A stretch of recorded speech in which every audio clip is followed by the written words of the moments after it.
गप्पू गधा जंगल के बीचों बीच खड़ा था। उसकी आंखों में एक नया विचार चमक रहा था।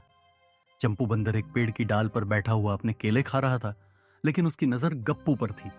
मैं भी शेर की तरह दूंगा।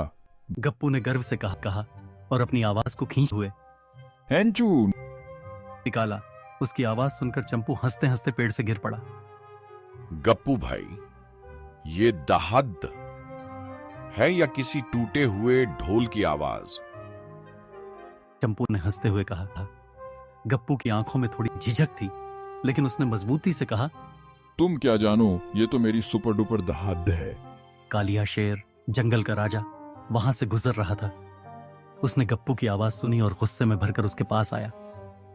कौन है ये मूर्ख जो मेरी आवाज का मजाक उड़ा रहा? कालिया गरजा। वो मैं था। मैंने सोचा कि मैं भी दहाद सकता हूँ। गप्पू ने कांपते हुए कहा। कालिया ने अपनी हंसी रोकी और कहा, तुम दहाड़ सकते हो? तुम्हारी दहाड़ दोहाव सुनकर तो चूहे भी डर कर भाग जाएंगे।